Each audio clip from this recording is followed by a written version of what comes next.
আসসালামু আলাইকুম রহমতুল্লাহি ওবারাকাতুহ। বিসমিল্লাহ, আলহামদুলিল্লাহ, আসসালাতু ওয়াসসালামু আলা রাসূলিল্লাহ বা'দ। পৃথিবীর যারা যেখান থেকে দেখছেন সবাইকে স্বাগতম জানাচ্ছেন। আহলান ওয়া সাহলান ওয়া মারহাবান বিকুম। আজকে আমরা আলোচনা করব রাসূল সাল্লাল্লাহু আলাইহি ওয়াসাল্লামের অনুসরণ করার বিষয়ে। আমরা শাহাদাতে বলি আশহাদু আল্লা ইলাহা ইল্লাল্লাহ ওয়া আশহাদু আন্না মুহাম্মাদান আবদুহু ওয়া রাসূলুহু।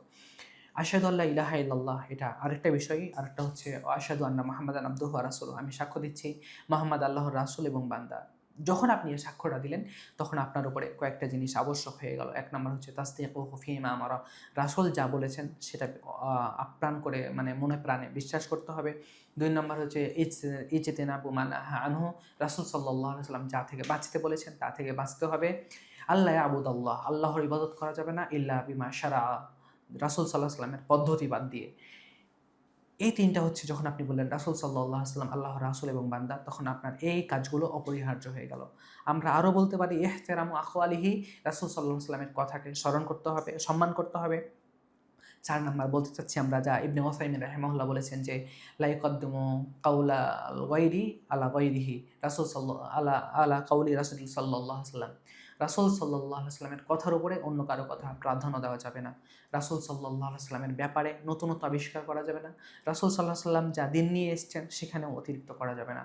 যখন আপনি বললেন রাসূল সাল্লাল্লাহু আলাইহি ওয়াসাল্লাম আল্লাহর বান্দা এবং তার রাসূল, তখন আমাদের উপরে এই কাজগুলো অপরিহার্য হয়ে যায়। সম্মানিত শুধুই একটা মূল কায়দা, মূলনীতি। আল্লাহ তাআলা বলছেন ওমা আরসালনা মির রাসূলিন ইল্লা লিইউতাআ বিইজনিল্লাহ, যে আমি যখনই কোনো রাসূল পাঠিয়েছি আমার মূলনীতি হচ্ছে ইল্লা লিইউতাআ, তার মানুষেরা তার অনুসরণ করবে বিইজনিল্লাহ, আল্লাহর নির্দেশে। তাহলে এটা মূলনীতি যে আল্লাহ তাআলা যখনই কোনো গোষ্ঠীতে বা যখনই কোনো রাসূল পাঠিয়েছেন তখনই সেই গোষ্ঠীর উপরে, সেই জাতির উপরে আবশ্যক হয়ে পড়ে সেই নবীর অনুসরণ করে আল্লাহ তাআলার নির্দেশে। আল্লাহ তাআলা বলছেন ইয়া আইয়ুহাল্লাযীনা আমানু আতিউল্লাহ ওয়া রাসূলাহু, তোমরা হে মুমিনগণ তোমরা আল্লাহকে মান্য করো, আল্লাহকে অনুসরণ করো এবং তার রাসূল সাল্লাল্লাহু আলাইহি ওয়াসাল্লামকে অনুসরণ করো।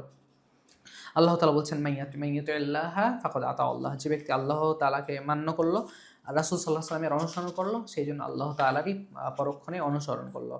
আল্লাহ তাআলা বলেন মা আতাকুমুর রাসূলু ফাখুযু ওয়া মা নাহাকুম আনহু ফান্তাহু, রাসূল সাল্লাল্লাহু আলাইহি ওয়াসাল্লাম যা নিয়ে এসেছেন তা তোমরা মেনে নাও, গ্রহণ করো, যা থেকে তোমাদেরকে নিষেধ করেছেন, বারণ করেছেন তা থেকে তোমরা বিরত থাকো।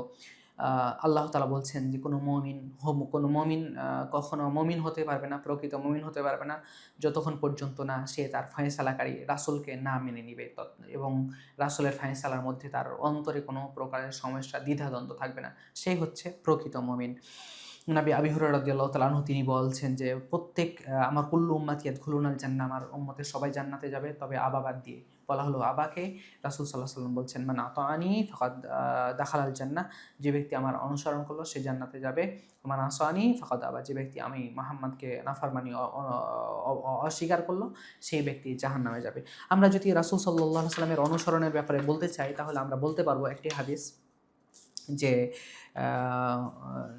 আব্দুল্লাহ ইবনে আব্বাস রাদিয়াল্লাহু তাআলা আনহু তিনি বলছেন যে একজন ব্যক্তি রাসূল সাল্লাল্লাহু আলাইহি ওয়াসাল্লাম একজন ব্যক্তির হাতে আংটি দেখলেন।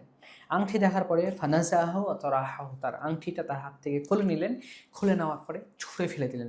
ছুঁড়ে ফেলে দেওয়ার পরে তিনি বলছেন যে ইয়ামিদু আহাদুকুম ইলা জামরাতিম মিন নারি ফায়াজআলুহু ফি ইয়াদিহি, তোমাদের কি কেউ চায় যে জাহান্নামের টুকরা সে হাতে দিয়ে থাকবে? এটা কখনো তোমাদের চাই না কেউ, অতএব কেন সে স্বর্ণের আংটি হাতে পড়ে আছে? তারপরে রাসূল সাল্লাল্লাহু আলাইহি ওয়াসাল্লাম চলে গেলেন আংটিটা নিক্ষেপ করে দিয়ে। এরপরে বলা হলো তাকে যে খুদ খাতামাকা ইনতাফি বিহি, তুমি তোমার আংটিটা নিয়ে নাও এবং সেখান থেকে উপকার গ্রহণ করো, তোমার স্ত্রী, তোমার সন্তান, তোমার মেয়ে অথবা তোমার মায়ের উপকার হবে, তুমি এটা নিয়ে নাও। ক্বালা, তিনি বলছেন লা ওয়াল্লাহি, আমি কখনোই নিব না। লা আখুযুহু আবাদান ওয়াকাদ তারাহাহু রাসূলুল্লাহ সাল্লাল্লাহু আলাইহি ওয়াসাল্লাম, ওই জিনিস আমি কখনোই নিব না যে জিনিসটা রাসূল সাল্লাল্লাহু আলাইহি ওয়াসাল্লাম আমার হাত থেকে ছুঁড়ে ফেলে দিয়েছেন, সেটা আমি কখনো নিব না। দেখেন রাসূল সাল্লাল্লাহু আলাইহি ওয়াসাল্লামের অনুসরণ তারা কীভাবে করতেন।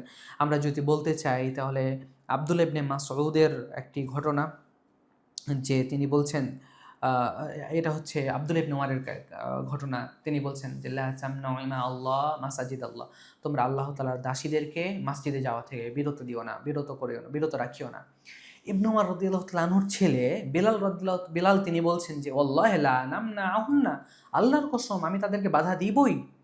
তখন আব্দুল্লাহ ইবনে উমর রাদিয়াল্লাহু তাআলা আনহু গদবান শাদীদা, অনেক রেগে গেছেন, তার কাছে তেড়ে গেছেন, তাকে ককট্ট ভাষায় গালি দিলেন, যা তিনি পূর্বে ইতিপূর্বে গালি দেননি। তিনি বলছেন হাদ্দাসতুকা আন রাসূলিল্লাহি সাল্লাল্লাহু আলাইহি সাল্লাম ওয়া তুহাদ্দিসু আন রাইক, আমি তোমার সামনে রাসূল সাল্লাল্লাহু আলাইহি সাল্লামের হাদিস বর্ণনা করছি আর তুমি তোমার নিজের মন গড়া কথা বলছো। তিনি মৃত্যু পর্যন্ত তার সন্তানের সাথে কথা বলেননি। এইভাবে সালাফগণ সাহাবীরা রাসূল সাল্লাল্লাহু আলাইহি সাল্লামের কথাকে মান্য করতেন, অনুসরণ করতেন, ফলো করতেন। ঠিক প্রত্যেক মুসলিমের উপরে, প্রত্যেক ব্যক্তির উপরে যারা মুসলিম তাদের উপরে রাসূল সাল্লাল্লাহু আলাইহি সাল্লামের কথাকে প্রাধান্য দেওয়া, অন্য কোনো ব্যক্তির কথাকে পূর্বে ইমাম শাফি রাহিমাহুল্লাহকে জিজ্ঞাসা করা হয়েছিল যে এই মাসআলাটার উত্তর কি? তখন তিনি বলেছিলেন ক্বালা রাসূলুল্লাহি সাল্লাল্লাহু আলাইহি সাল্লাম হাকাযা, রাসূল সাল্লাল্লাহু আলাইহি সাল্লাম এমনটা বলেছেন। তাকে বলা হলো মা রায়ুকা ইয়া শাফি, শাফি তোমার মতামত কি? শাফি রাহিমাহুল্লাহ তিনি রেগে গিয়েছেন, তোমার সামনে আমি রাসূল সাল্লাল্লাহু আলাইহি সাল্লামের হাদিস বর্ণনা করে দিয়েছি, মাসআলা বলে দিয়েছি হাদিস থেকে, অথচ তুমি বলছো আমি শাফির মতামত কি? নাউযুবিল্লাহ।